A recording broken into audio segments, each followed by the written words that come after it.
Ok, buenos días a todos.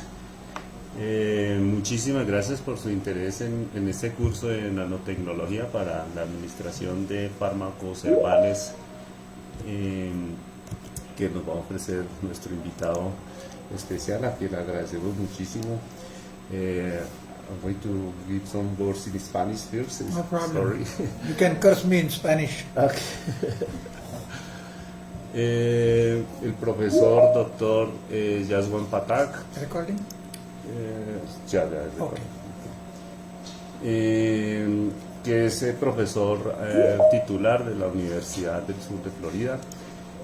Tiene pues su formación como doctor en farmacología, bueno, una serie de membresías que son innombrables y pues además tiene formación en Business Administration y en estudios sociales y en resolución de conflictos sociales.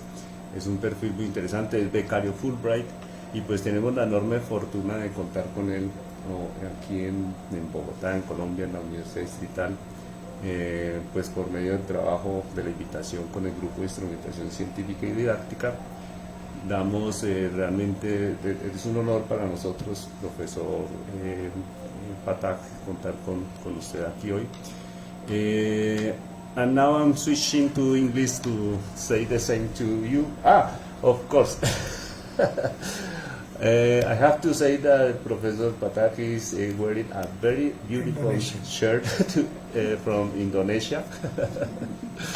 So probably you can take pictures of people who is attending in person here with Professor Patak.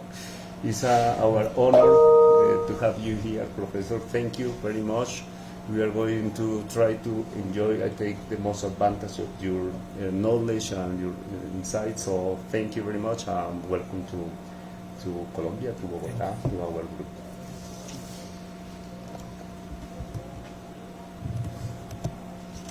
So I press the button there, correct? Yeah. Oh, perfecto.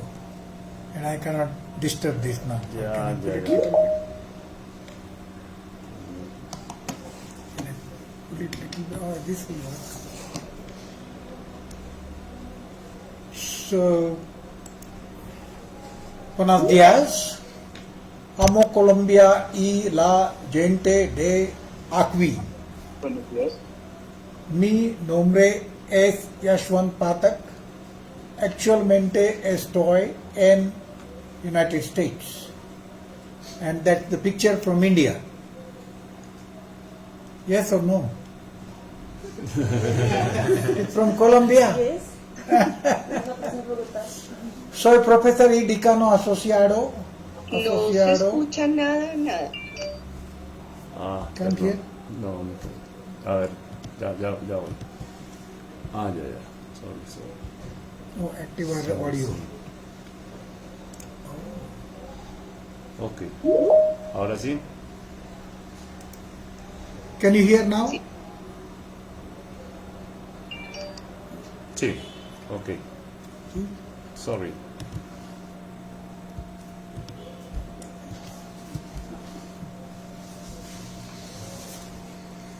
So, okay.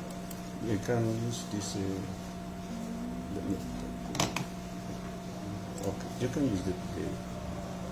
Okay. Back. Back. Yeah. One more time. Buenos días. Amo Colombia y la gente de aquí. Mi nombre es Yashwant Patak. Actualmente estoy en United States.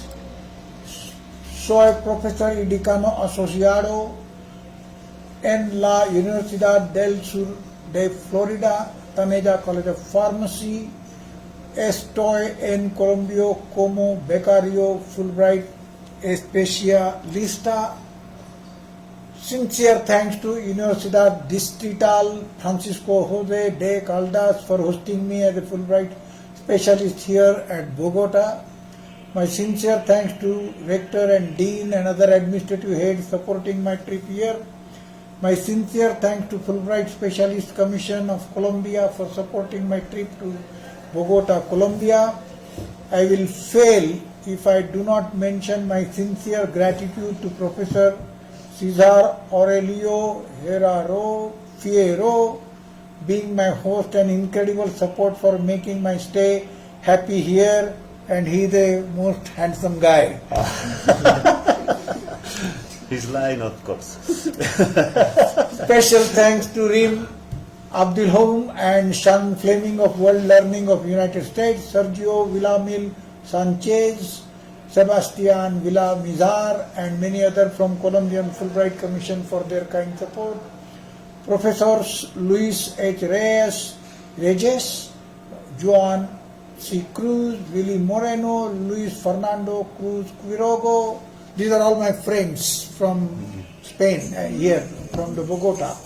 And special thanks to Professor Alexis Ortiz from International Office of UDFJDC and Alvaro Vasquez, who encouraged me to apply for this Fulbright Specialist Fellowship for Colombia.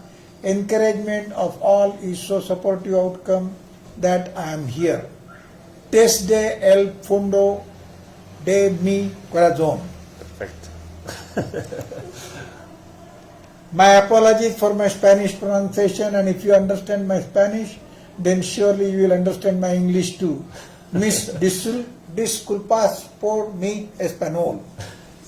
Español? Perfecto. Perfecto, mucho. Okay. So I'm very glad to be here with you all. I'm going to go slow so that you will try to understand as much as you can, like my Spanish.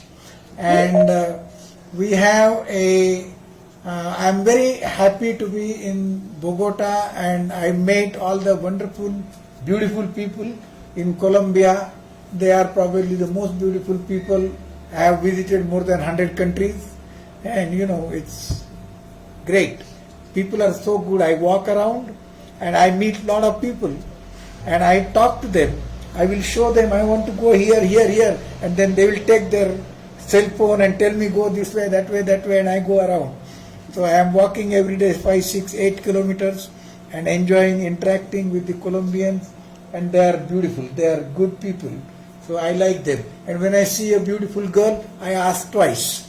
I'm just joking. Don't take it seriously. So increasing, it's very interesting to see that in United States, 20 years back, if somebody would have told you that I take herbal drug, they would have said, are you crazy? Are you taking herbal drug? Something is wrong with you. 20 years back. In last 20 years, if you go to grocery stores, if you go to Whole Foods, if you go to any nutritional shops, you will find full of people. And they all go and look for nutraceutical. They look for herbal drug. They look for lot of something which is different than the mainstream modern medicine. And that is why people are very excited to see what it is now, why it is happening. And the picture there is very simple, that this is a crocodile and eating the customer. The nutraceuticals are becoming big thing, that it is eating the customer there. And you will find that in last 20 years there have been hundreds of books which have been published, and I don't want to brag, but this is my book, Handbook of Nutraceuticals, Volume 1, and this is Volume 2. So I have published several books, and I will show you at the end what is there. So what we are going to learn today, the learning objective for today's class or today's workshop, is we have to understand what are chronic diseases and why people are going towards nutraceuticals and herbal drugs, especially why in chronic diseases, and how they are useful for people. Second thing is we will look at most prevalent top 10 chronic diseases which are now, I think, happening in Colombia also. You must be seeing that what they are.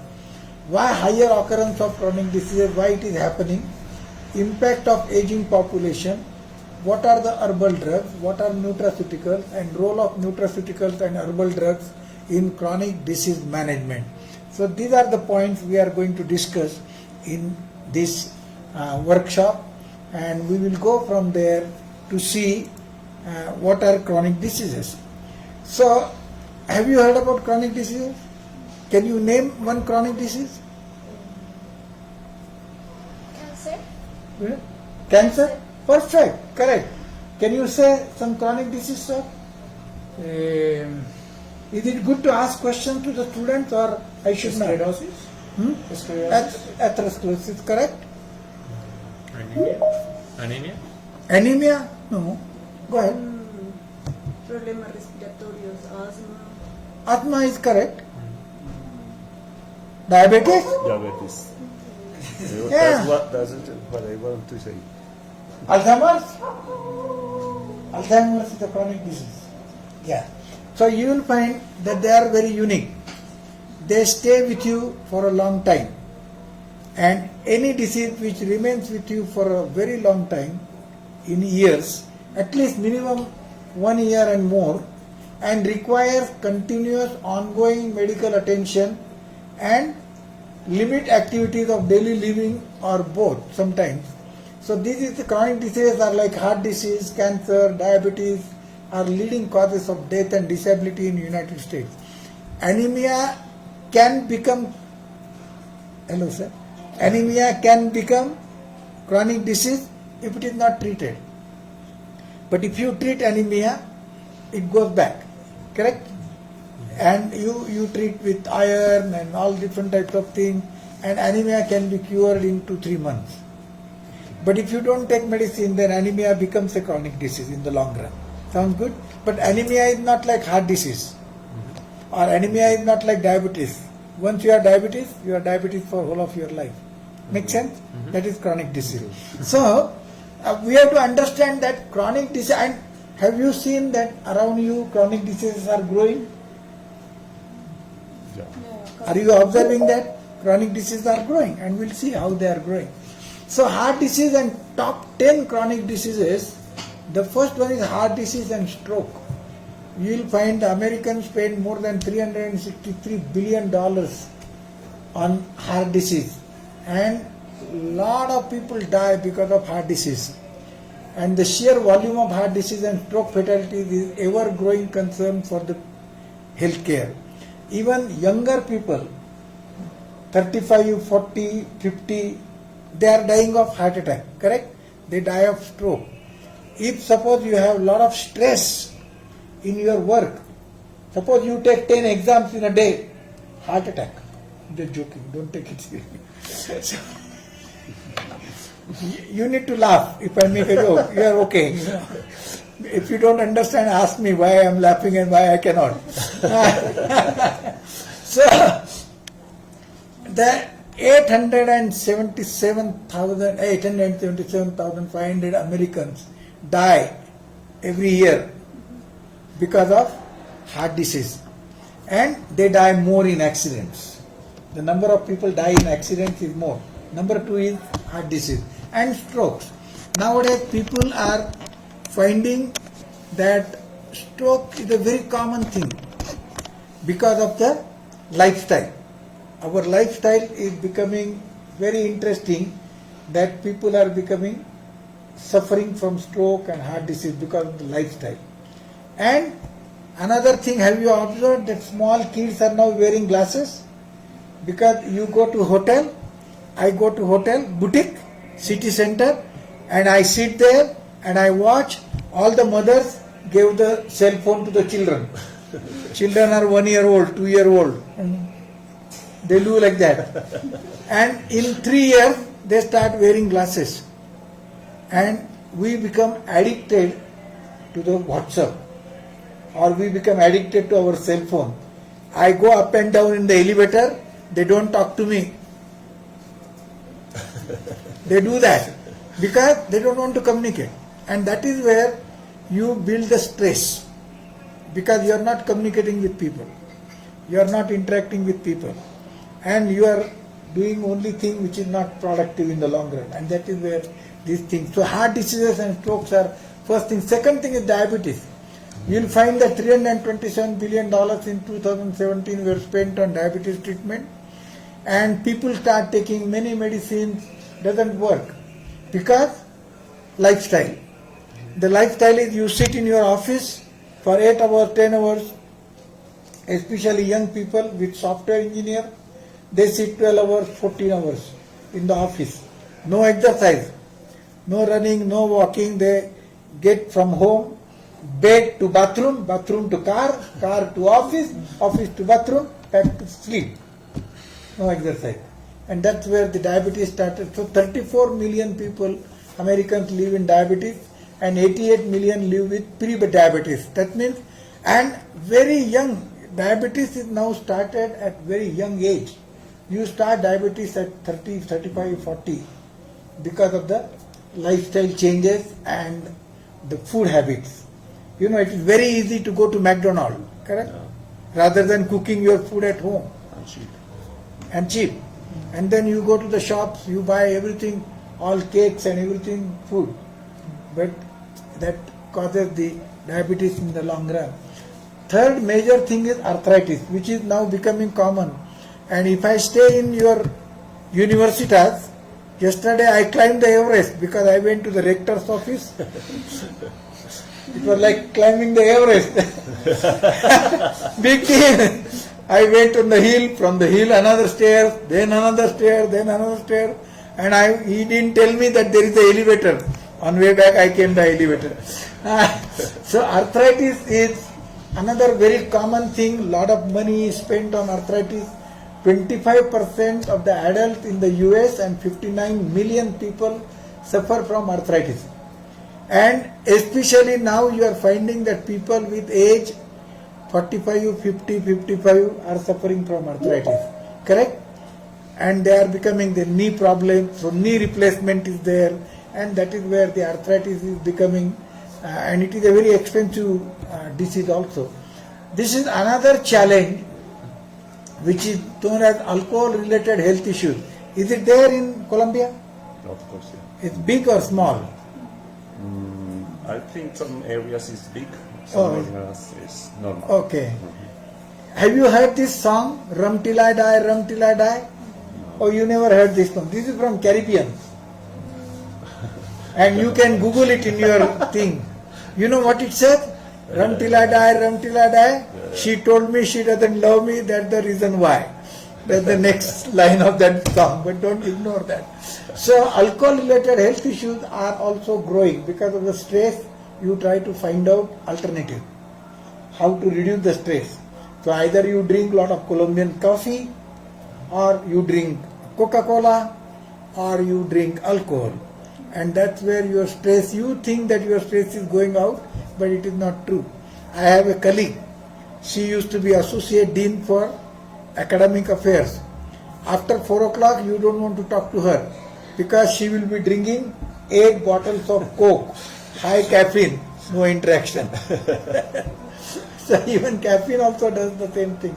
So alcohol-related health issues are very important, and they are also growing in the society because of the stress there. And then cancer is another top 10 chronic disease. You have cancer. Nowadays, every time you see new cancer, you know, initially, nowadays people are understanding that cancer can happen anywhere. Earlier, there were very specific cancer. Nowadays, cancer is happening anywhere, and National Cancer Institute, they are expecting more than $240 billion to be spent on healthcare inflation because of the cancer. And the cancer rate is going on, and almost 600,000 people die from the disease. And it is a major killer for the cancer, and people are not understanding. And nowadays we are learning more and more about the cancer, and we are trying to understand that cancer is related to epigenetics. So what type of food you eat during your young age can easily be predicted that you will have some sort of cancer over the period of time in the old age. And that is where a lot of genomic studies are explaining us. But then there is another thing which is going. I am going to talk one of my talk about the cancer and its treatment. So we have now new technology which is clipping the genes. So you clip the genes which cause the cancer, and then you can treat the cancer properly. So that cancer will not come back again because you are removing particular gene fraction so that cancer will not come back. And it is a great area for research to work on it. Then this is another challenge. Is it a challenge in Colombia? No, too much. Obesity? The last decade. The last decade increased Is it growing? People are becoming little fatter and fatter? by the diet. Yeah. But not as much as the United States. Yeah, not. Not as much. No. United States, they will go in on wheelchair, but buy the whole grocery, trolley of grocery, and keep on eating. It doesn't happen in any other country, only in United States. So obesity is one of the major problem, and I have traveled more than 100 countries, and I have seen that good number of countries are suffering from obesity. As the country is prospering, as the people are becoming more and more richer, they are becoming more and more obese because they stopped eating the good food and became addicted to the McDonald's advertisement or Kentucky Fried Chicken or Pizza Hut or pizza, John's Pizza, and that's where the obesity comes into the picture, and people are becoming obese at a younger age. You must have seen. And if you become obese at the younger age, you have a lot of proper problems with your reproduction.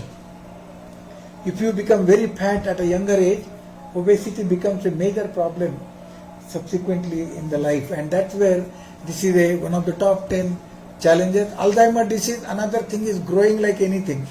As soon as you see your family, as you have somebody over 60, 65, Alzheimer's is happening. Because in early days, people used to die when you were 32, 35, 40. If you reach 50, then wow, you live longer. Nowadays, if you come to Florida, we have people getting married at the age of 85 or 90 in the nursing homes. They get married at 90 and they live 105, 110. But Alzheimer's become their part of life and they forget everything. So it is very interesting that Alzheimer's, the synaptic connections which I am showing here, these are lost. So these neural cells, when the synaptic connections are lost, you cannot remember because the connections are not there between cell and cell, and that's where the Alzheimer's starts. And then they say that now there are plaques in your brain. Over the period of time they form amyloid plaques. The proteins get accumulated and that affects your synaptic connections, and then you gradually forget and you become senile, and then you get. So millions of people now are suffering from 17 million hours unpaid care. Now when you have Alzheimer's, somebody has to care for you because you don't remember your name, anything. So there is a problem, and the people who give health care to the Alzheimer's patient is very challenging because the Alzheimer's mother doesn't recognize the child, and still you have to take care of the mother, and that's where mother or father, and that's where the Alzheimer's disease is becoming a big problem there. No? Oh, you do that way. Okay. Next one is that. Okay. Then another issue is smoking related health issues. Are you seeing this in Colombia? Not much, or it is there? It's high. Yeah. Because I was talking to one of the Colombian lady, and she was little bit knowing good English, so we were talking. So I was talking about smoking, and she said that, I said, look, Americans stopped smoking, so all the American companies dumped their cigarettes in Colombia, Mexico, Venezuela and all those countries, and giving them samples to the young kids in the high school. And lot of children, in many developing countries, lot of children when they are 10 years old, 15 years old, they start smoking because easily available, and it is free samples were given to them, and that's how people were hooked to the smoking. So smoking is another challenge, and people suffer from smoking related health issues, and they become chronic diseases over the period of time.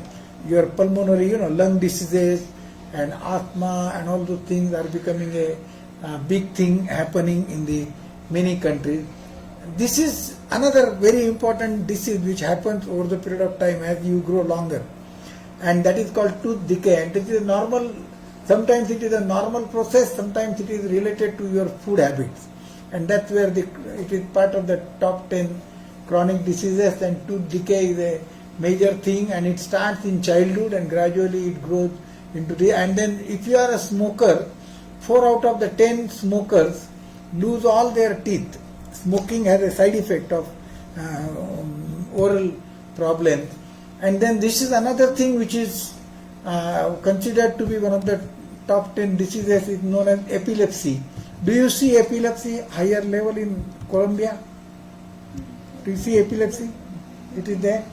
You identify that. Okay. So epilepsy is again it is growing. And 8.6 billion annually, and then 3.4 million people suffer from epilepsy, and it is almost 1.2% of the US population. And epilepsy results in seizures that can sometimes lead to death. People die because if you don't get attention, then if you get epileptic attack on the road, if you are driving, you will hit something and then you will die, and that lead to deaths also to the people, and that is another challenge. And this is again a lifestyle related to disease, and it is growing in the system. So rising impact of digitalization and aging population on healthcare and biomedical research. You know, digitalization is now on an average person uses at least 5 gadgets. You have a cell phone, you have an iPad, you have an iPhone, you have computers, and you have laptops, tabletops, and you use so many digital equipment, and you get attached to it. And as soon as you get attached to it, you are now losing your faculties. You will find that nowadays I observe and I enjoy interacting with the children. Yesterday I was in the hotel and I was having a lot of fun with the children, and they were having fun. But they were happy to live there, you know. Otherwise you will see children working with only cell phones, and this is where the problem is coming. So 31.5 population is suffering from one or more chronic diseases in United States. 70% of the healthcare is on chronic diseases, and metabolic diseases, cardiovascular, respiratory diseases, autoimmune diseases like rheumatoid arthritis, neurological conditions like Alzheimer's, Parkinson's, and these are the diseases which are really creating a major pressure on healthcare spending. You know, the amount of money you spend on healthcare for these chronic diseases is becoming more and more every year, and that is why people are trying to find out alternative solutions which can be comparatively cheaper, and that is where the role of nutraceuticals come into the picture, and we'll see how it is happening. So healthcare models, now there are several models that have developed how community can help each other so that there will be healthcare costs will be reduced. So, you know, in good old days we used to have strong families. So most of the old people were staying with the family and they die in the family, correct? But nowadays, because the family have become smaller and smaller, you don't have 10 or 12 children like earlier. You have 1 or 2 children. So, and your apartments are small. If you go to the urban area, your living style is different. It is very difficult to accommodate bigger family into apartment, and that is where they are coming up with different models how to provide health care to the chronic disease patient, and that is becoming challenge. And healthcare worldwide is at a critical point because the number of aging population is growing, and number of people who are suffering from chronic diseases is also growing, and that is why the whole pressure is coming on the healthcare cost, healthcare spending, and the money which is contributed is by young people. But if the young people contribute the money, they are less in number than the people who are consuming the money because of chronic diseases and aging population. And this is where the challenge is coming out. And in America they say that we have a social security. By 2030 the social security money will go away and people will not have adequate money for their pension because of the healthcare cost, because of the chronic diseases healthcare cost. And then people are trying to find out solutions for this. Now life expectancy and healthy aging is growing. People, when I was young, I used to see people dying around 55 to 60, just 40 years back. Now they live up to 80, 85, they don't die. They keep on living long and longer and longer. So people living longer is becoming, and they are healthy also. A lot of people are very healthy, they manage their body very well. And this is where a lot of new technologies are there which help them to be healthy. And life expectancy is growing significantly. And in United States, in 30s, the life expectancy was around 30 years. Now it is 85 years. On an average, American lives for 85 years and healthy living. It's no diseases, or they have diseases, but then still they move around, drive around and do that. So you will find that the life expectancy is not only growing in the economically developed countries. Thank you. I don't use the word backward countries or third world countries because those are not right word to be used. So what we do is economically developed and economically developing countries. And you will find that life expectancy is growing in every country from 1950 to 2005. Asian people, it will cover, sorry. Asian people, Europe, everywhere the population is growing and the people are aging in a normal way. So now 10 common elderly health issues are chronic health issues. Now you will find how we are going to see the role of nutraceuticals and herbal drugs to reduce the healthcare spending. And you will find that as the people who are aging, they have some specific conditions, like chronic health conditions are common in aging people only. You will find all these top 10 diseases there. Most of the aging people, they use many drugs, 10, 15 drugs they use, and that is where they are having challenges and maintaining their healthy diet, keeping their exercise routine. This is all helping them to manage the chronic diseases and reducing their obesity also. So chronic health conditions these are some of the data which we have here. That number of chronic conditions suffered from Americans is, you have 24% one disease, and different diseases are there depending on white, Asians, Hispanics, black and American Indian. The number of diseases are becoming different. Diabetes, you can see it is higher in the American Indian people. Then the blacks are suffering from diabetes a lot. So you can find those who are healthy and keeping a healthy lifestyle, they have less diabetes. And this is very clear that 4% of the whites have diabetes as compared to the 7% of the American Indian or 6% of the black, because these people are not very careful about their health.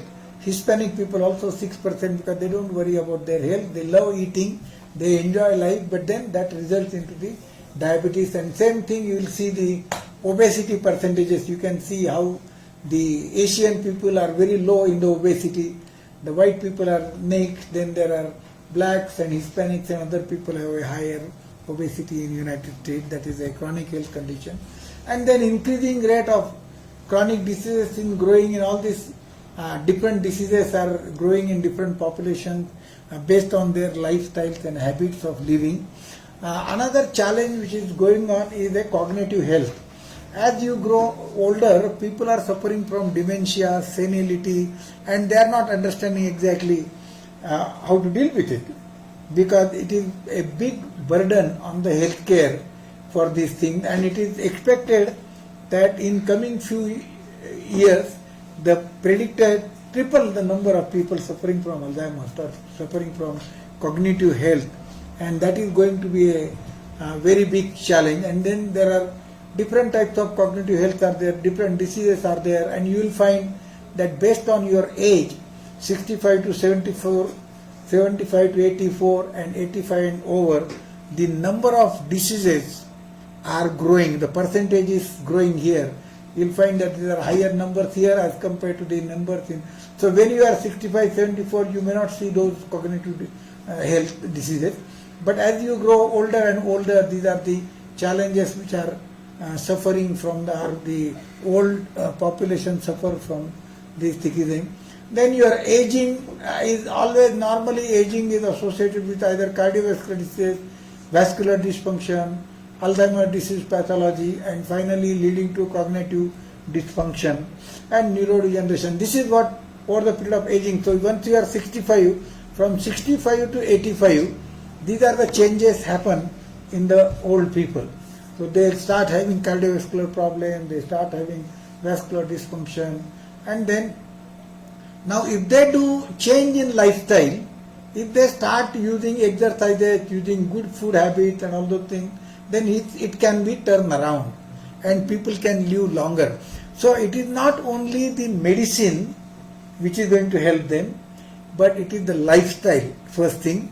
Second thing is what they eat, how they eat, when they eat, and how many exercises they do, what kind of exercise they do. It can be utilized to turn it around.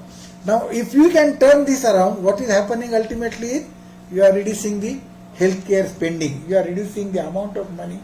So, young people like you should encourage your family members to follow this. Does that make sense? If you encourage your family members to go vegetarian, because that will reduce your plaque accumulation, cardiovascular disease can be reduced. Second thing is you encourage them, go with them for a walk, you walk yourself and take your older people for a walk, their health will be good. And this is where there is a change in mindset has to happen, and how our yes, go ahead. How is a good diet? How? How is a good food or Diet. Diet. Thanks. Oh, how to change the diet? What could be a good diet? You know, there are a couple of things. First thing is that as you grow older, if you reduce the carbohydrates and increase the proteins, so, and it has to be balanced. You don't have to reduce the carbohydrates, I mean totally it's gone. It doesn't work that way. But you will have to have a balanced diet with a high protein intake. If you have a high protein intake, automatically you will have better output from that. And the diet, simply controlling the diet will not help you, but doing the exercises. Have you seen some YouTube videos from China? If you see the Tai Chi, in China it is very popular. So on big parks, they will have 1,000 people doing Tai Chi. And Tai Chi exercise, it is not a heavy exercise like Zumba dance. You know, I have seen Zumba dance next to my hotel. Oh my God, I was scared. The way they were roam, that was not for me. But Tai Chi is for me. So you do that, and that, what happens is it really helps you to build it up. So you have to create exercises and create equipments for chronic disease people. In China I had traveled, and here also I have seen some of the equipment, but those running and jogging and all those things may not be good for people, old age people. But there are, in China they have seen, they have a circle with two knobs, and the old people go there and they move the circle like this, bring it back. Move the circle like this, bring it back. Now just by this movement, they consume the calories and keep their joints moving. Like bicycle, when you ride the bicycle, if you ride bicycle regularly, I ride my bicycle almost 7 to 10 miles every day. It helps me because you are doing exercise. And that is where exercise, your food, diet, and some nutraceuticals and some herbal drug can reduce the spending. And we'll see what kind of nutraceuticals we'll use it for these things. So another thing which is growing is dementia and Alzheimer's disease. You will find how from 1885 to 1930, and now it is growing significantly with the thing. So you are looking at seeing the Alzheimer's disease growing because of the aging populations happening in. Another challenge which is faced by people is mental health. One of the major challenge of senior citizens or older people is they have nobody to talk. They stay alone at home, nobody to talk. So gradually, how long you will watch TV? Subsequently, you start getting mental problems, and that is a major challenge. And as they have mental problems, the whole family suffers, and the family has the solution for the mental problem. Because if the family can take them around, go to the park, take them around, see them playing, the children. There are now parks in many countries which are known as aging population friendly parks. And they insist on all families coming together and children playing there. And some of the rules they have is that no cell phone is allowed in the park. Because if the cell phone is not there, then children play. If the cell phone is there, children don't play. Correct? So such parks, aging population friendly parks, no technology is allowed. So children start playing, older people watch them, older people help them, and they become active, and then their mental problems are reduced. Very interestingly, it's very interesting story. If you see that people who live in the high rise, they have more mental problems than people live on the single one-story home. Because in high rise, you are on 6th floor, you can't see down people moving around, cars moving around and things. So you see only your eye level. So there were people, some architects, what they did was they built the windows at the ground level, so that you sit there and you walk, people walking, watch from the 10th floor also.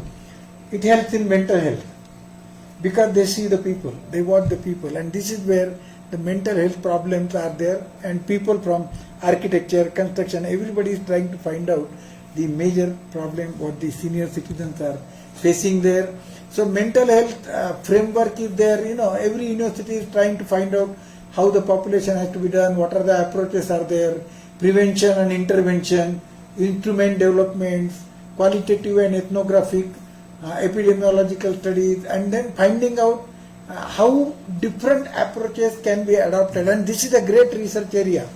If you are in biology, if you want to find out a nice research area for your PhD or for your career, this is the area, because in coming 50 years, there will be a large old population, and it is going to be there. They are not going to die. They will live longer, 85, 90, 90. So you have a full-fledged career in your life to develop such type of frameworks and helping systems to the senior citizens, if you enjoy doing that. And it is a very great career for younger people to build it up. So number of persons of age and 85, you will find that these numbers are, as you grow older, the mental problems grow. And then this is the picture, it is showing different types of, based on areas. In America, if it is very cold, they have more mental problems because they cannot go out, they cannot walk, they cannot bike, and then they suffer from mental problems. So based on their, any question? Somebody is asking me question from the audience or no? If there is any question on chat, I am ready to answer. If they write it on chat, I will be able to answer those. Any questions? Any question, please write on chat. What is the time? Yeah. 43. Oh, I'll keep 10:43. Oh, okay. So we have to go till 11:30, correct? That's okay. And they'll fire me after 11:30. So, mental health. So you have to understand the weather and all those things, how they affect us. The other thing which is old age is physical injury. You must have seen it. Most of the people. Perdón. Silencio. Oh, active audio. Gracias. Okay. So most of the people, old age, they fell down, and that really lead to their death. And these physical injuries can be easily avoidable if they have some good support from the family. And there is this is the data, and I am going to share this with you all. You can take it from Professor Seaver. This presentation and all data you can study in that. But it is very interesting data to show how this career growth in this area can be easily explored. Then there is another, this is major challenge is HIV and AIDS and other sexually transmitted diseases. I don't know how it is in the Colombia, but in America in the nursing home this is a very big challenge, and they don't use any protections and all those things, and they suffer from HIV and AIDS, and senior citizens also suffer a lot. It's a big number there, and you can see the number of people who are different ages and they are suffering from different types of STDs, sexually transmitted diseases, and all those things. HIV care continuum is there, which is organization which helps the people, and they have data which shows that how the people are suffering from HIV, and it is a senior elderly, it is an elderly health issue, and it takes a lot of your healthcare funding. A lot of money is spent in maintaining these people, and it can be prevented. This is what I would like to point it out, that these are the things which can be easily prevented, but if we don't do that, then we have a challenge. Next is malnutrition. Malnutrition is another major thing, because most of the senior citizens don't go out to the grocery stores, and then they don't have adequate food, they don't eat at the right time, and this is where gradually, if they don't have a good diet, then they suffer from malnutrition, and malnutrition leads to all different types of chronic diseases. And you must have seen that older people who don't take care of themselves as far as their food habits are concerned, they become malnourished. And you will watch it. If I walk on the road, I can easily point out this is a malnourished person because not eating properly, and this is a healthy person, and it is very common.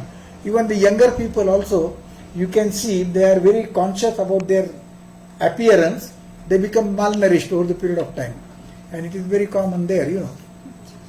So malnutrition is another thing which, and it can be easily controlled by small changes in the diet, increasing consumption of fruits and vegetables, decreasing consumption of saturated fat and salt, help nutrition issues in elderly, and their food services available to older adults who cannot afford food or have difficulty preparing the meals. Nowadays we have companies in America which are supplying a very good quality food to senior people. Seniors, those are companies like Uber Eats. So Uber Eats deliver the food. Say, do they deliver here? Uber Eats is common here, no? Yeah, not so common. But people can get the food at home. So nowadays it is very easy. So now there are companies. Now you can imagine you are a biology student. After finish your degree, now what you want to? You start your company, and you find out 1,000 people whom you can provide the food, good food every day. You'll make good money. Does that make sense? It's a simple company. You identify 1,000 people, provide them good food and good diet, balanced diet for their health, and if they see that there is a value in your company, they will continue eating your food. And this is how you will build up the entrepreneurship, as well as you reduce the healthcare spending. You can build up a company and help the society to become more healthier. And think about that. You know, this is a good idea of thinking. A lot of people are doing it now. Many companies are doing it very well, providing such thing. Then malnourished as another lot of challenges are there. So they have done there are a lot of studies they are doing it. Why people are getting malnourished, what is the challenges, and how it can be saved. And another thing which we have seen, that older people have a tooth problem, correct? A tooth problem leads to malnutrition. They are all interconnected problems because of the aging. And then malnutrition, you have, now there is another thing very interesting happening, is that urbanization growth is creating malnourishment, because in the villages people work hard, they walk a lot, they do a lot of exercises, and they eat village food and they remain healthy. But as soon as you go to urban centers, tall rise, and this is faced in China like anything. In China they are facing this problem because Chinese government put a lot of tall buildings. If you go to China, Americans, they brag that they have one downtown, correct? In China, one city will have 20 downtowns, all tall buildings. And then people from villages go there. Now they cannot go down because of the age. and then they eat whatever is available and they start obese.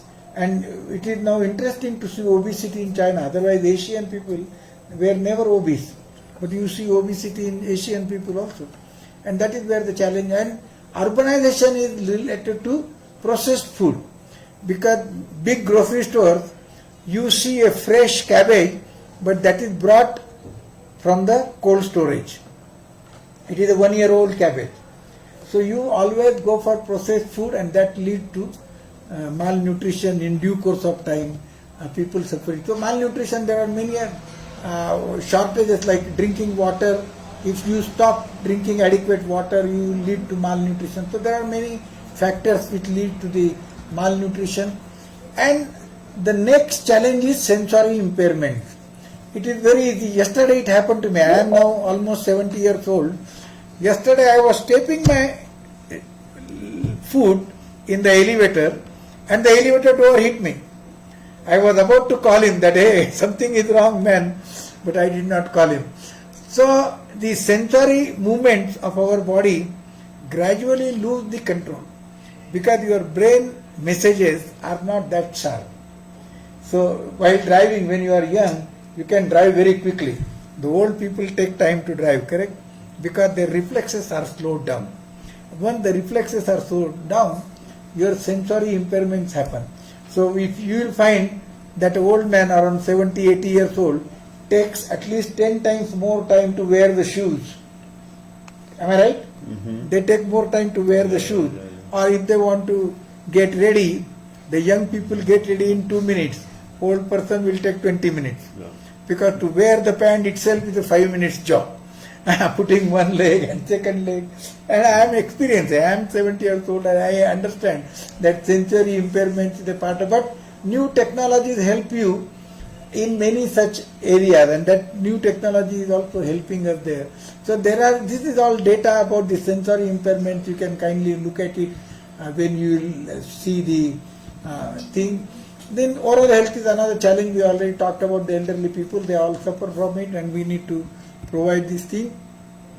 And there are numbers. As you grow older, the numbers grow for the challenges. And if you are addicted to tobacco, alcoholism, then tobacco chewing, all these things lead to the oral health challenges on the senior citizens. And then this is another thing which is happening. I don't know this is common or not. I should not say in Colombia.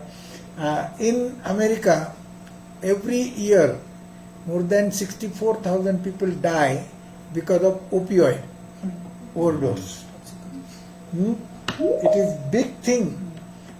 Lot of people have this, and what happens is, if you are I am suffering from arthritis, so I will go to the doctor.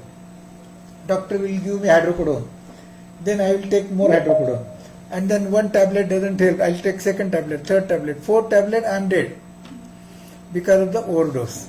And this is where the substance abuse is becoming very common in elderly patients, because they have nothing to, they don't want to live, but the body doesn't die.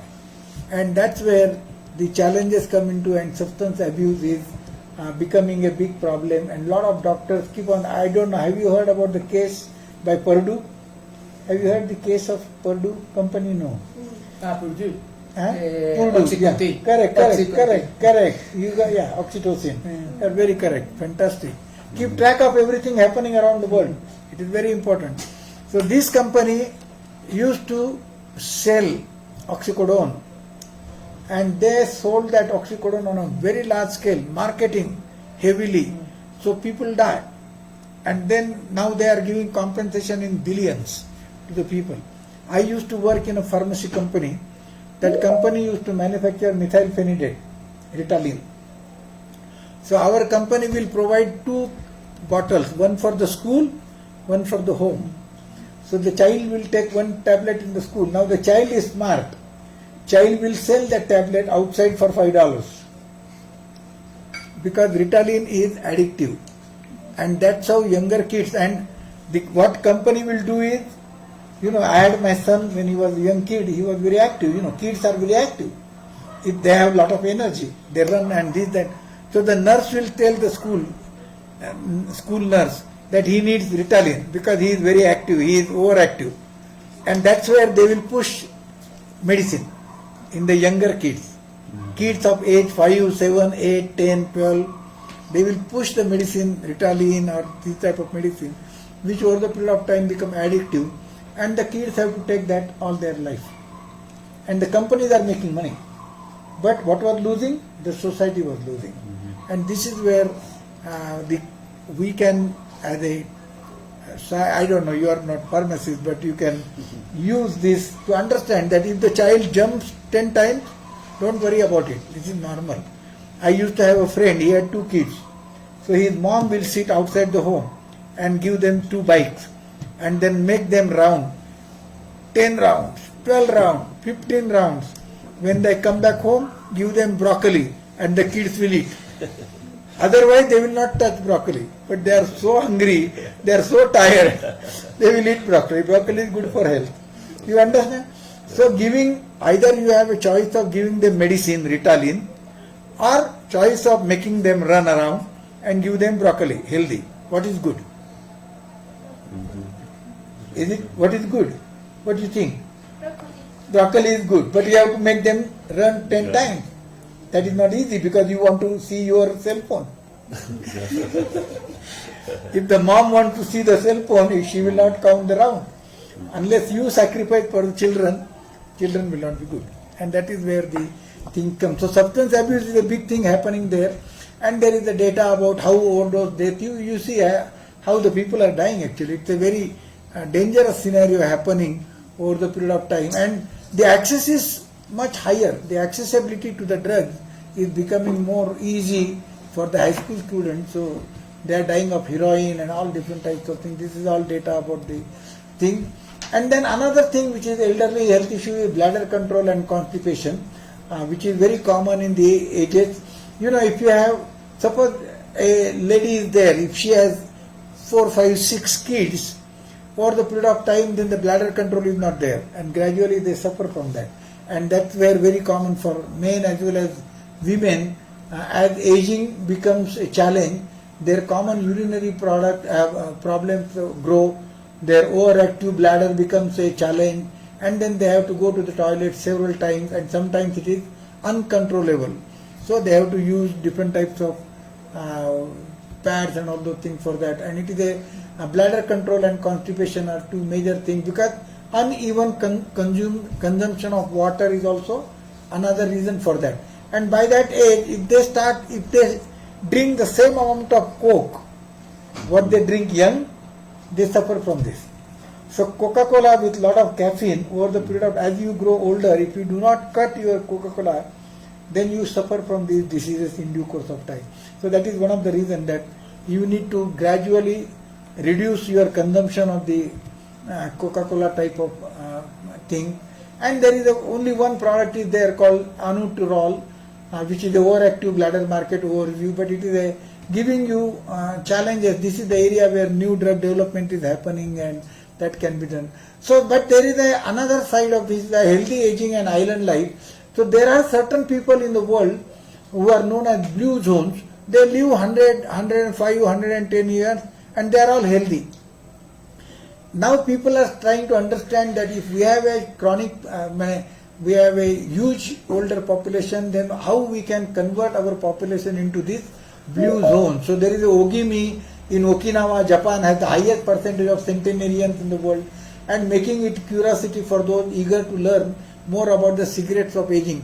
And very interestingly, there are many different types of areas, population of the island, and which has one of the lowest mortality rates in the world, and they diet, low saturated fat, processed food, high in carbohydrate, gained from both rice and vegetables, so they have a different type of lifestyle, different type of food habits. There is in Portugal, there is an area where they use yogurt every day, and it's a homemade yogurt with lot of live bacteria, and that keeps them, keeping the microbiota. I don't know, if you are a biology student, then you must be, nowadays the whole research is moving in an interesting area, trying to understand what type of bacteria in your stomach, in your GI tract, microbiota they call it. And if you can maintain that microbiota properly, you will have a healthy lifestyle. So rather than using a processed yogurt, if you eat, I don't know, you get chobani here or Greek yogurt here? Do you have yogurt with cultures? You don't eat much yogurt here, no? Or you do? I haven't seen yogurt in the grocery stores much. Yogurt? Ah, yogurt, yeah. Yeah, with culture. Yeah. Yeah, acidophilus and probiotic. Yeah. So these probiotics, nowadays the whole research is now showing, very interesting. I have a book on that, I'll show you that book later. But we have a book we have shown, and in that book there are several chapters which talk about if you can control what you are eating in your first 5 years of age, you can definitely know what kind of diseases you will have when you are 40 years old or 50 years old. And that's where the microbiota they are saying that if you analyze the microbiota from your feces, so if you know exactly what are the microbes which are present in your feces, that can easily help you in predicting what kind of diseases you will have after 15-20 years. Because your body gives lot of signals to you. Don't do this, do this, do this, don't do this. And if you don't listen to those signals, you suffer. And the reason for disease etiology is now trying to understand, rather than treating the disease, people are now trying to find out how to prevent the disease. Rather than treating the disease, we are trying to find out how we can understand the disease better at early stage. Like breast cancer.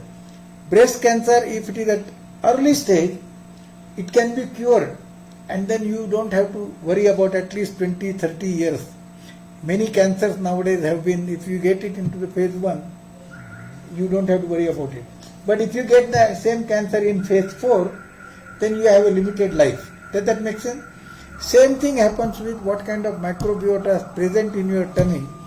And one of the best thing is, if you eat lot of fibers, lot of vegetables, lot of high vegetable, high fiber food, it helps in building the microbiota, especially the anaerobic microbiota. Anaerobic microbes are present in your lower intestine, and that's where the digestion and everything happens, the toxins are removed, and if those bacteria are not present, then you suffer from that disease. And that's why this blue zone population study is going on, and a lot of papers are coming. So you can understand the burden of chronic disease is 1 trillion annually, and 75% of every dollar spent on healthcare in US is for the treatment of patient. Now US is also thinking that how to reduce that. It is impossible. No country can survive with this type of healthcare budget.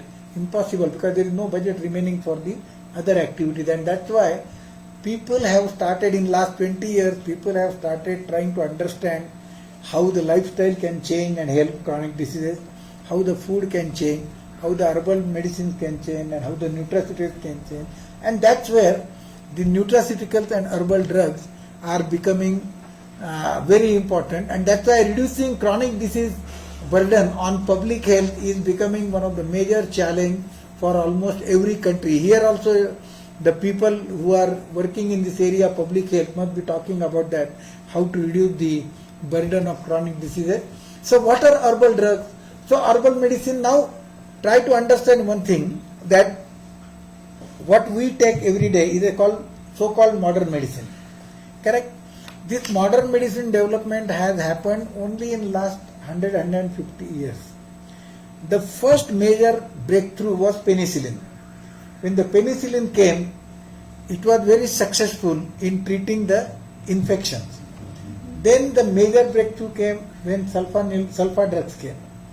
And in the Second World War, the sulfa drug tablets can be taken to the war field, and you can apply those powders, sulfa powders, on the wound, and it was killing all the bacteria, wounds were recovered. So people started understanding that it is very convenient to carry the tablets and carry the capsule. And hence, the whole pharmaceutical industry development happened based on these two drugs, penicillin and sulfanilamide. And gradually we started becoming ignoring. Now the marketing in this area was so strong that they said that don't eat broccoli, don't eat this, don't eat that, take my tablet. if you see the advertisements in the good old days, it was like that. Go to the doctor. You know, in good old days, 200 years back, nobody will go to doctor. They will go to their grandma, and grandma will create some teas and some local herbal drugs, and you are cured 90% of the time. But now you go to doctor. The doctor will be paid by the pharmaceutical industry to write the prescription. And that's how we all became the victim of that. And that's why I am a pharmacist, but I feel we became victim of this whole marketing.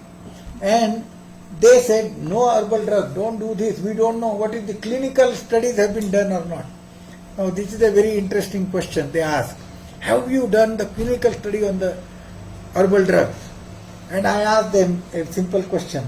Can I ask you a question? Do you eat rice? Rice? Yes. Yes or no? Every day. Every day? How much? Like this? Look at me. One kind. Like this? This much rice? How about you? You eat rice? Yes. This much. But Little bit less, more. How about you eat bread? yeah. Bread? Yeah? Yeah. You eat cake? Bread? No. Cake. Cake. Okay. Pastel. Yes. You eat salt? Sal. Salt? You don't eat salt in the curry? Malcolm Yossi Chasan. Do you eat sugar? You eat. Tell me, when you ate rice or sugar or salt, have you ever asked yourself a question that is there any clinical study for rice? Or sugar? No, you don't ask this question because for millennial we are eating that. So herbal drugs have been used by our grandmas or great grandmas for thousands of years. But the pharmaceutical industry said, give me the clinical study. Because if you take a tablet, it costs you, in American market it is very high cost, here it might be a little cheaper, but $10 a tablet. You go to your grandma's thing and take ginger, put it in the water and drink hot water, your cold goes away and it costs you 1 penny, maybe 2 penny. So whether pharmaceutical industry will like the tablet or they will like ginger? They will like tablet because they want to make money. Their salaries are in millions. So they say ginger is not good. There is no clinical study for ginger. And that's how the problem started coming in. But over the period of time, nowadays people are understanding that herbal medicine are botanical medicine from earth, from minerals. They are there and they have been used ancient times. If you go to the people in the hills, I have a picture of them, Nevada, Sierra Nevada? No? Yeah. They use herbs, Native Americans. They have been using, they are still alive. No problem. So, the medicine use of natural products is very common. You can either take the whole plant, like you eat lettuce, whole plant, or you take some extracts out of it and do whatever combination comes out of it. But as old as Neanderthals might have been using medicinal plants. And recently I was in South Africa, so I went to a park that is called that Park of the Ancient Most Skeleton was found, and that was 60,000 years old skeleton, carbon dated, and they found herbs with the body, dead body, the old earth, remnants of that earth and minerals. So 60,000 years back, human being was there and they were using herbs. And now you ask me where is the clinical study? That's ridiculous. That should not be there and you have to fight for it. And that's where the things come up. So herbal drugs have been used in Ayurveda. Indian Ayurveda is as good as 5,000-6,000 years old and and it has been, they have studied it. In Chinese medicine, traditional Chinese medicine, you go to China. I was in Dalian, I worked in Dalian Medical School, huge pharmacy, half of it traditional Chinese pharmacy, half of it modern pharmacy. And traditional Chinese pharmacy will mix up 10-15 medicine, herbal medicine, to create the extract, give it to you, personalized medicine. Now the Western world is talking about personalized medicine because of the genomic study. But that has been done by the world for a long time. So I always make a joke, take it as a joke. You know, when there is a baby, small kid, when it starts walking, and then when they walk to the toilet, they press the button, and then the water flushes out, and that baby comes out, I did it, correct? Very happy. But is it the first time they are doing it? No, it's there. So the world used to have lot of good things, but Columbus discovered America. Is it correct? Columbus didn't discover America. America was there. He was stupid. He wanted to go to India, missed his way, and came to America, correct? But America was not discovered. America was existing. Same thing, there are good herbs which are there. They have been. So we need to try to understand that we need to look at really what is good for society. If it is good for society, we should adopt it, correct? So herbal drugs and nutraceuticals or minerals, all these are good for society. We should try for it. And that's what I always talk to everybody. And medicinal plants are, so in traditional Chinese medicine, people have died to test these Chinese medicines. Good number, they used to test it and die. And that's how they studied. It's a very, the Chinese medicine history is worth reading. And a lot of things are there on the Wikipedia, and you will have that. There is another area which is called naturopathic medicine, which use different types of lifestyle, botanical medicine, herbal medicine, minerals, physical medicine. You know, they have very different types of things. These are all good things, and these are all very cheap as compared to the modern medicine treatment. These are all very cheap for your day-to-day life, and it reduces, like I am in Tampa, Florida. We have a big number 3 best cancer research center. And nowadays they are doing clinical studies to find out if you give a cancer drug, anti-cancer drug, that anti-cancer drug creates lot of free radicals, and there is lot of inflammation of the body. And then now they are trying to do natural antioxidants like lipoic acid, glutathione, turmeric, to give concurrently with the anti-cancer drug. Now that inflammation, if it is reduced, you are reducing the pain to the patient, and you are reducing the cost of the treatment. And by simple turmeric is so readily available, very cheap. You get turmeric for few dollars for 1 kilogram, and it can reduce your cancer challenges, inflammation. Otherwise the patient suffers a lot. And that's where now they are really accepting that these herbal natural products should be used for the chronic diseases. And this is where for cancer it is widely. There are several, probably tomorrow or day after tomorrow I have a presentation. I will show you how many patents have been issued for anti-cancer drug and natural antioxidant. And now they are using it. The same people who blamed herbal drug, now they are finding it useful to them, pharmaceutical industry. So naturopathic medicine is another thing. So, you know, it's a basic nature of naturopathic medicine is first do no harm, identify and treat the cause, dolichoism, heal the whole person, don't heal the. Now in the modern medicine what they did was, you have a ear, nose and throat expert, eye expert, ophthalmologist, you have a left hand surgeon, right hand surgeon.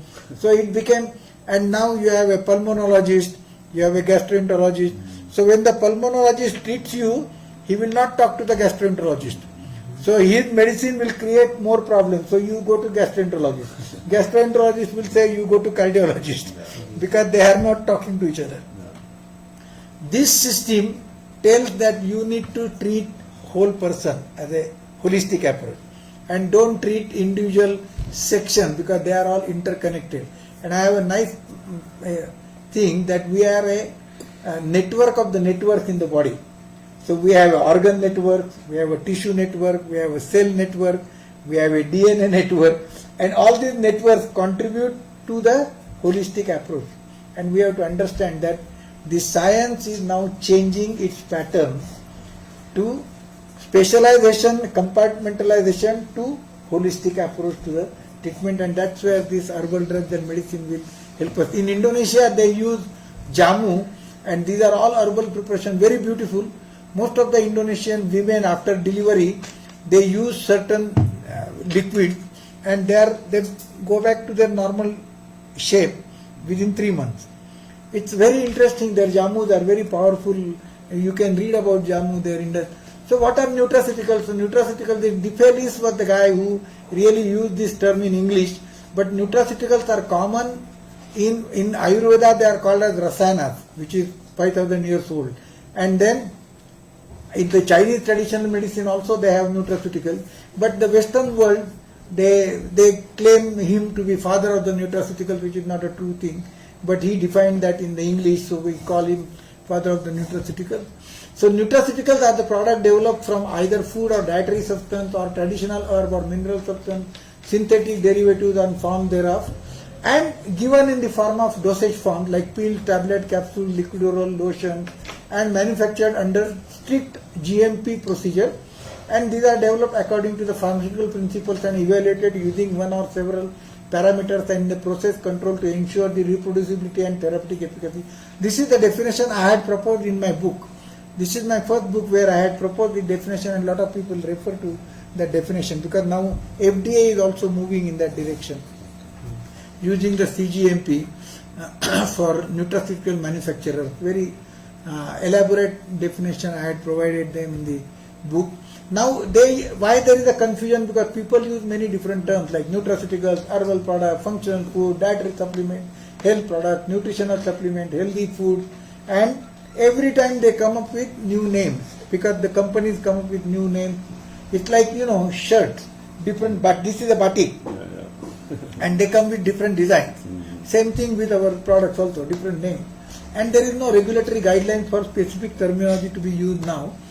But you will find that in last few years, 70,000 research articles are published on nutraceuticals, herbal drugs and dietary supplements. So you can imagine that in last 20 years, a day was there when people don't want to touch herbal drugs and nutraceuticals, and now there are 70,000 publications showing how they are useful, and they are using different types of medicines. In pandemic, recent pandemic, COVID, I don't know how you managed it in Colombia.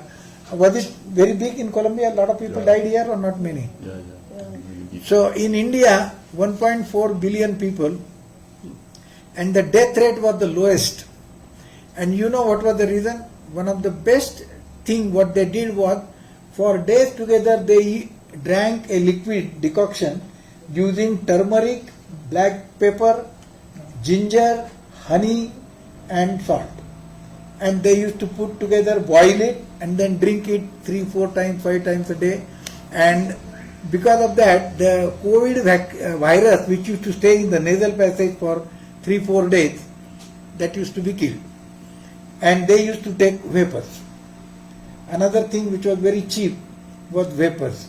And believe it or not, but hydroxyquinolone, which was not accepted by the American FDA, that saved a lot of Indians, the anti-malarial drug. But the Western world did not accept it because there was no clinical study. For COVID vaccine, there was no clinical study. They accepted it because it came out of Pfizer. But hydroxyquinolone was not accepted because there was no clinical study. And it was cheaper. It was like 10 cents per tablet.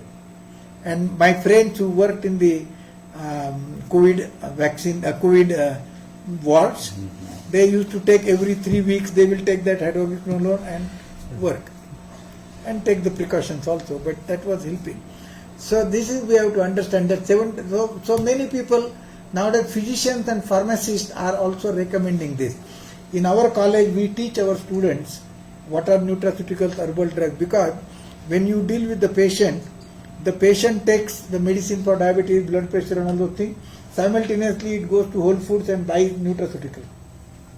Studies from the websites and buy the thing. So he will take 10 modern medicine and 10 nutraceuticals.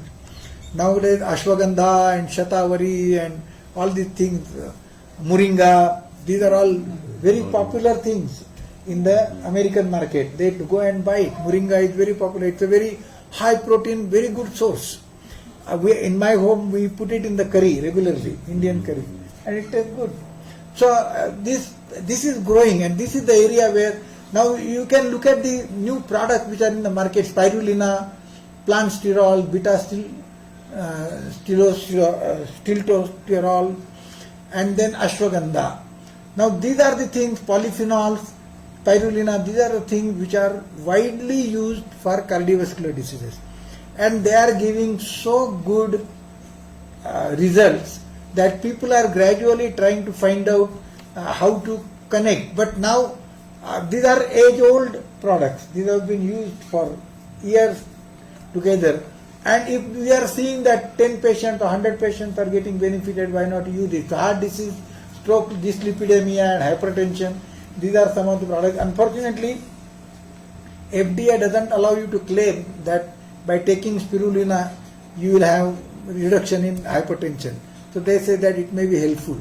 That's how they say. And so these are some of the polyphenols are used in this. Ashwagandha has now ashwagandha and sarpagandha. Now I will tell you this sarpagandha, very interesting herbal drug. This sarpagandha is from Ayurveda, and sarpagandha has both the ingredients. One is called antihypertensive and one is called hypotensive. So if your blood pressure is high, then sarpagandha has an ingredient which reduces the blood pressure. If your blood pressure is low, the sarpagandha has an ingredient which will increase your blood pressure. Now if you, I don't know, if you have any friend or family who has a hypertension or blood pressure, My mom. they always have problems going up and down. If they take the medicine, it goes so down that you suffer. So you want a medicine which can balance it. So this sarpagandha is considered to be a excellent herbal drug for treating hypertension, because it has both. If your blood pressure goes too up, it will reduce down. If it goes too down, it will bring it up. And that's how the sarpagandha works. So there is a shatavari, which is another which is growing now, is a medicine which builds up your immunity, herbal medicine. Shatavari means 100 diseases can be protected by taking that regularly. Shatavari, 100, shata means 100, avari means protecting. And that is becoming now, you get herbal powder into the shops now. So there are, for diabetes there are many drugs with nutraceuticals are available. They use fenugreek, cinnamon, momordica, charantia, Gimenania, Silvesteria, these are all various drugs. And believe it or not, you go to your Native Americans here and talk to them, and you might find research. You can look at finding out some of the things which they use and make a research and deliver it. I will talk about that Colombian thing tomorrow probably in the talk, but that will cover some of the Colombian medicines they are used.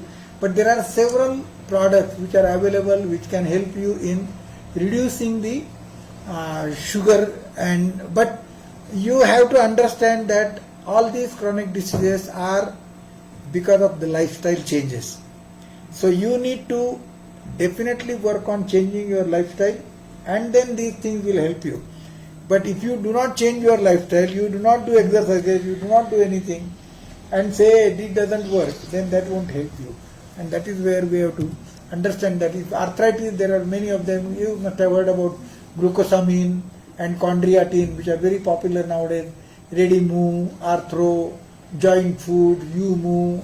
Several products are available now in the market, and these are all much cheaper. Your monthly cost of these products will not be even $10, which is very cheap as compared to the modern medicine. Then you have nutraceuticals in alcohol-related issues. There are many different types of products which are available. I gave you some of the samples there, Fizo or APC. These are all used for lack of motivation, mood swing, inability to focus. These are all things can be used with. And I don't know if you get a chance to go to, are there Chinese shops here? Chinese Oriental shops? Yeah. They sell like 300 different types of teas. Hibiscus tea is there, different types of hibiscus color teas are there, and those are very mood building teas, very good teas. Chamomile tea is there, you want to sleep. So those teas are becoming, and I have seen that in Colombian Yesterday I was looking at the Colombian medicines and they use a lot of teas. They call it grandma's medicines and a lot of teas are used there.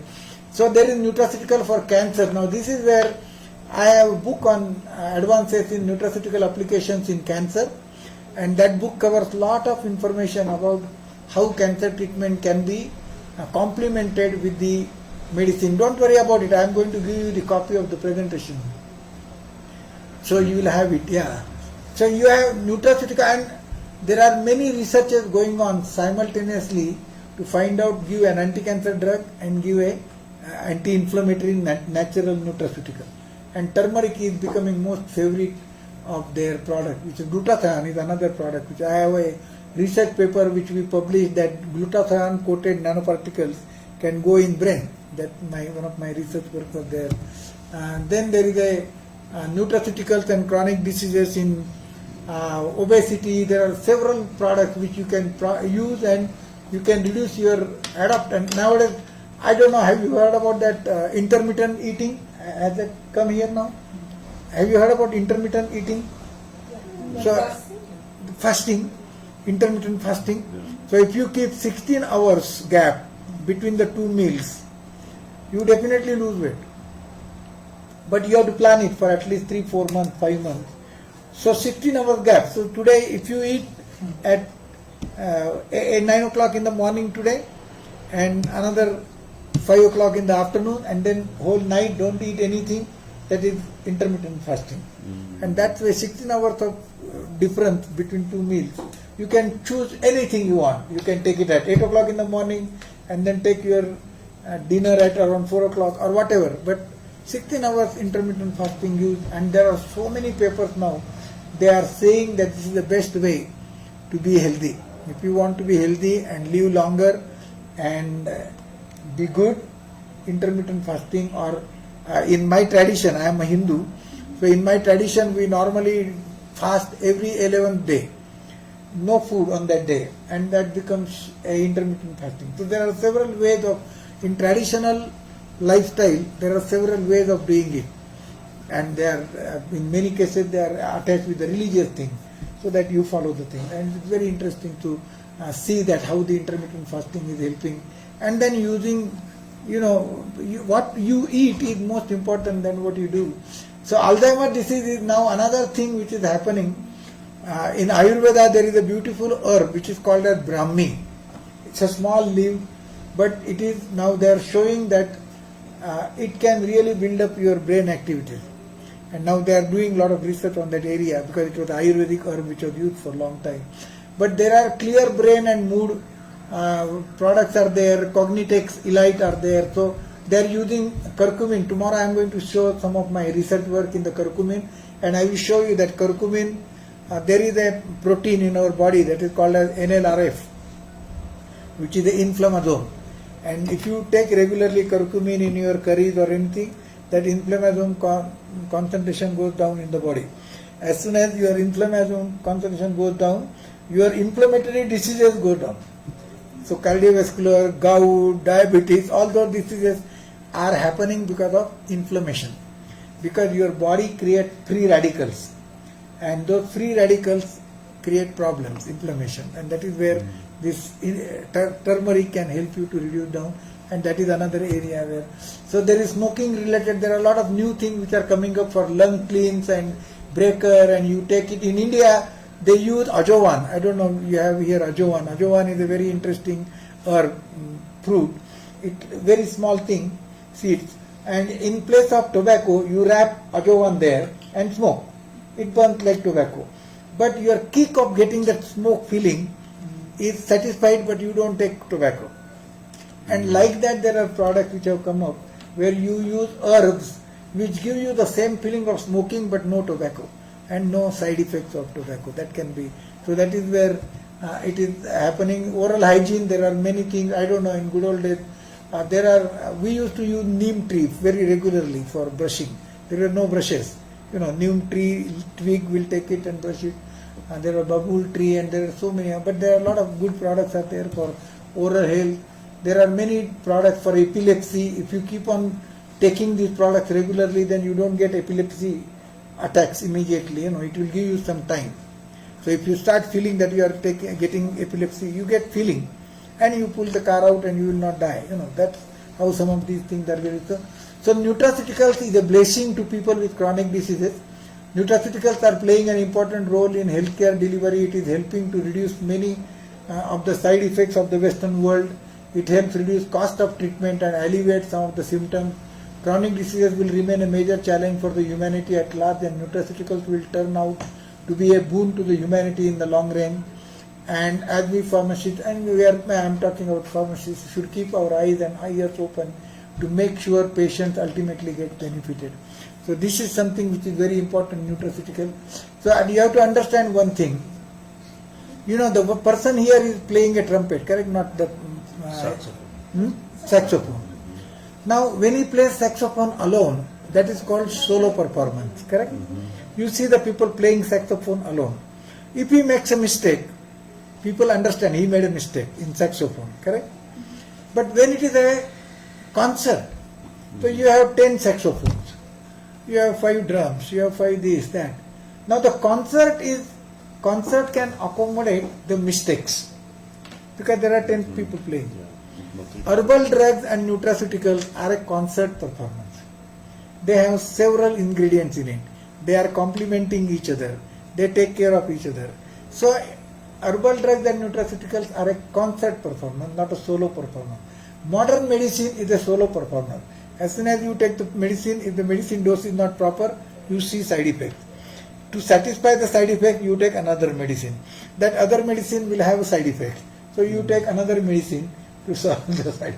Does that make sense? And I will tell you a very interesting thing. Do you see the magazine? The magazines like Cosmopolitan and all the things. So in the magazine there are advertisements of pharmaceuticals, correct? If you see the pharmaceutical advertisement, the therapeutic aspect of the drug is 1 paragraph and side effects are 3 pages. Am I right? Yes, right. That is called solo performance. In case of nutraceuticals, you don't have to write 3 pages of side effect. No side effect. Because it is concert performance. Same thing I want to tell you is another thing. You have to understand the herbal thing. We in India or England or Commonwealth country, we play cricket, correct? And you play baseball. Here, do you play baseball or you play cricket? Or you don't play? You play soccer. Okay, we'll have the soccer there. So cricket or baseball, or there is a American football, correct? It appears crazy, but and then you play soccer. Now I will tell you a scientific study to find out the parameters, correct? So in cricket there is a bat. In cricket there are stumps. In cricket there are 2 teams. In cricket there are players. In cricket they need a ground, correct? And cricket they need audience to say, oh, go, go, go, shouting. So these are the parameters. The parameters are same for baseball also. They have a bat, they have a home base there. But can you apply the rules of baseball to cricket and cricket rules to baseball? No. Correct? Same thing with soccer. Soccer has a ball, correct? They have 2 teams. They have ground, they have goal, everything is there. Same thing is American football also. But can you apply the rules of soccer ball to the football, American football and American football rules? It cannot. So modern medicine rules cannot be applied to the nutraceuticals. Correct? Because as soon as you say that modern medicine rules should be applied to the nutraceuticals, you all will have to stop eating rice, stop eating bread, stop eating cake, stop eating. There are no clinical studies for that. So you are dead. So rules have to be created for our own nutraceuticals, herbal drugs. And that's what we will talk in one of my talks about standardization of the herbal drug. So there is a lot to learn and lot to be done. This is my college town. I come from beautiful Tampa, Florida, House of Taneja. We offer PharmD 4 years and we have a graduate program in pharmaceutical nanotechnology and PhD in nanosciences. This is a downtown Tampa. Oh, sorry, you want to take the picture or I'll give you the presentation. Yeah, don't worry about it. Lady, yeah. This is our university. My other interest is I work in space pharmaceuticals. In another 2030, people are going to go to space. So they will need medicine. So I have a book called Handbook of Space Pharmaceuticals. It is almost 1100 pages book. and fortunately it got the award of the best book of the year for 2022 from the American International Academy of Aeronautics. We got that award for that. So I work in the nanoparticulate drug delivery system, impact of microgravity on drug delivery system, various all these things are there. I published a lot of books. So these are some of my books here, which covers drug delivery, nanotechnology and all those things. These are in the drug delivery, gene delivery. There are a few more, I didn't add them yet. And these are my books in the herbal drugs. So if you have, this is very interesting book, Nutraceuticals and Health. We are trying to provide a lot of evidences how nutraceuticals are very useful. And then there are many different things. My recent book was on anxiety and microbiome. So if your stomach gets upset, you start become anxious. The anxiety automatically comes up if you have stomach upset. If your body do not have adequate microbiome, you start suffering from that. And it gradually builds it up. You don't understand. You know, like when there is the exam season, a lot of students have anxiety. The reason is they don't eat properly at that time.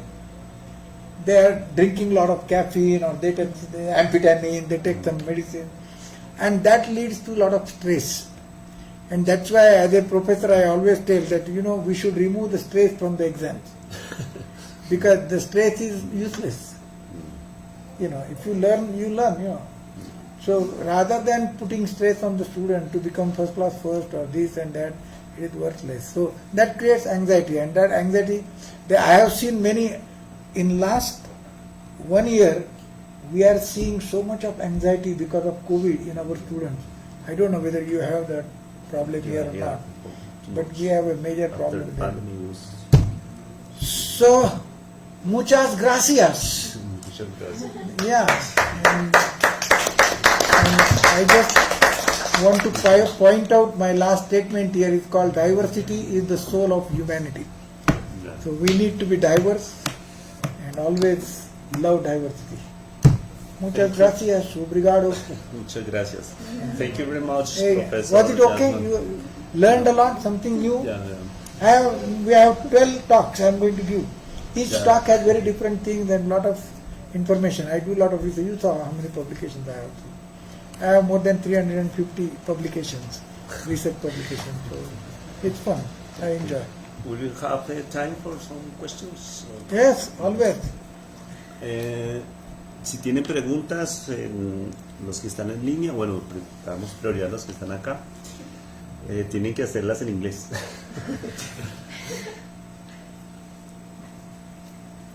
They can go ahead. Is there a connection with the season and the chronic disease, like summer and winter, and alcoholism and obesity? Because the winter people don't go outside. Yeah. Is there a connection with the increase in the population suffers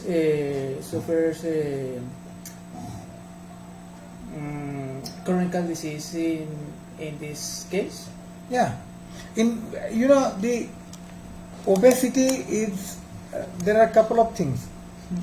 Obesity is not simply that you are not doing exercises. Obesity is also mental. I have seen, if suppose you go into depression, then you start eating chocolates. And you don't worry about how many chocolates you are eating, but it adds up to your body. I have seen that many people, even my students also, I make jokingly that before the examination they will eat a lot of chocolate for energy, but it also adds to obesity. So it is a mental status, and in order to keep, in our thinking, we never worry about our mind. Have you ever spent time to think about your mind and making your mind healthy? Have you ever tried to make your mind healthy? Does that help? Have you ever tried to make mind healthy? Body healthy, one thing, but mind healthy is other thing. But you have to work on it, because you have to, mind training mind is a discipline. And you don't want to have discipline in life. Nobody likes to have discipline in life. Like I'll tell you a very simple thing. You ride a bike, correct? If you want to ride the bike regularly, now you are training your mind to do it exactly at 6 o'clock. 6 to 7 I will ride my bike. Now as soon as you start training your mind 6 to 7 bike ride time and you leave all other things, you become strong in your mind. Suppose today you ride your bike at 4 o'clock, tomorrow 6 o'clock, tomorrow don't ride. Now your mind is weak because you are adjusting the situation. Once you start compromising with the situation, then you are not disciplining your body. You are not disciplining your mind. So disciplining your mind are very simple techniques. You get up at 6 o'clock. Suppose you want to get up at 6 o'clock. Put the alarm and regularly for 1 year you get up at 6 o'clock. After 1 year you don't need alarm. Your body gets up at 6 o'clock. That is training the mind. But today you sleep at 6 o'clock, tomorrow get up at 9 o'clock, day after tomorrow 11 o'clock. You will need always alarm clock to wake up. And that's how this mind training, there are ways to train the mind so that you can take up the stress. You know, in many traditions we have breathing exercises, correct? So breathing exercises are what you control your breath. Now you hold your breath. You are not going to die, but you are training your mind that hold the breath now, hold it. Now you are training the mind. So bringing your mind with your body is called yoga. What happens is you sit here, correct? Even though I am sitting here, one person will think, oh my God, I have an appointment at 12 o'clock with my boyfriend. Now he is going to get mad with me. Though I have to listen to this professor, he likes interesting, but I have to go now, my boyfriend. Now you are sitting here, but your mind is somewhere else. Correct? So the mind is very difficult to put it with body. And it is tough. Because your mind goes in 10 directions. Simultaneously it can go. Body cannot go. Make sense? So training, disciplining, and that's why stress can be easily controlled by controlling disciplining the mind. Once you do that, then you control your eating habits also. Then you control it. So if you want to be healthy, then you need to take care of your mind, you need to take care of your body, you need to take care of your intellect, and there is one more thing which we need to take care of, is what is the fourth thing? Is your soul. Soul. Spirit. You know, what happens, till yesterday, I am loving one person, maybe my son, my wife, or my parents. But the person dies, and what we do? We bury. Or in India, we cremate. Correct? What is lost? Why till yesterday that person was the best thing for you? Yeah. What is lost? That tomorrow the person is dead, you bury or you cremate. So something which is lost and the body is useless. That is called spirit. Yeah. Correct? The spirit remains. The spirit remains. And the spirit is in your body. But do we take care of that spirit or we don't take care of that spirit? So we have to train the spirit. So mind, body, intellect and soul. We call it soul. That's how you connect. Once you start taking care of these four things, automatically you are always healthy. And then you don't need all these things. I also have a question. Yeah, go ahead.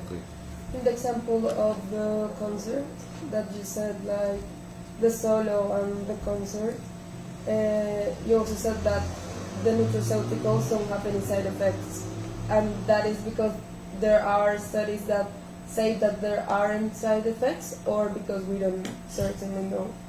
There are two things. First thing is that in the normal case, they will not have side effects.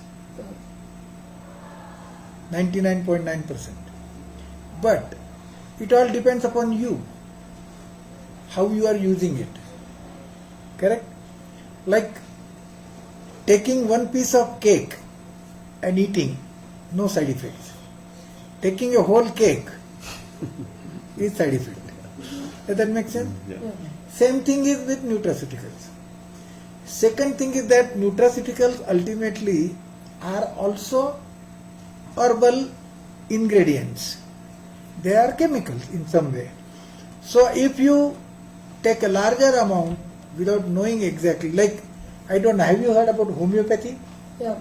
So in homeopathy, if you take 6 strong or 30, 100, this is reasonable. But if you go for 1,000,000 dose, you may see the side effects of, because you need to know what is to be used and what is not to be used. Like regulation. Exactly. So, what you have to understand is that I will tell you a very nice sloka. It's a verse in Sanskrit. It says that amantra aksharam nasti nasti mulam manaushadhim ayogya purusha nasti nasti yojakas tatra durlava. Simple Sanskrit. But I will translate it in English. Amantra aksharam nasti means any syllable, ABCD syllable, is a mantra. Correct? But it is up to you to whether use it as a mantra or call it as a curse. Correct? The same syllable can be used as a curse also. But who uses syllable is not using curse. It is you who is using it as a curse. Every plant which is created by the God has a medicinal value. But you need to know it. If you don't know the medicinal value of that plant and if you use it for something else, it will have side effect. Okay. In the same way, it says that every person is very useful. No person is useless. But you need to know how to use that person. Correct? If you don't know how to use that person, then you put it at the wrong place. And like, a person like me, I am 5 feet 3 inches, and you tell me to touch the TV. I cannot do that. Now you will say, hey, you are failure because you cannot touch the TV. But I am not failure because it's a manufacturing defect. I am 5 feet 3 inches only. So yojakas tatra durlabha. So he will have to give me work which I write on the blackboard, not touch the TV. And this is the person who knows these things, how to use the people, how to use the earth, how to use the words properly, is rare. Because all of us use curses, all of us use bad syllables. Does that answer your question? Yeah. Thank you. I'm apologize for stopping Thank this very interesting conversation, but we have Already done. of course, a short time Yeah. I to know. leave. So thank you very much, Professor Jaswan. It was really interesting first talk. So Thank you. thank you. Gracias. Muchas gracias a todos los que nos acompañaron, especialmente a quienes están aquí, porque hace mucho más interesante y más rica el curso, la conversación. Entonces nos vemos mañana al mismo horario con la segunda sesión. Un feliz resto de día para todos. Gracias. Can disconnect. Thank you very much. God bless you all. I hope you learned something interesting.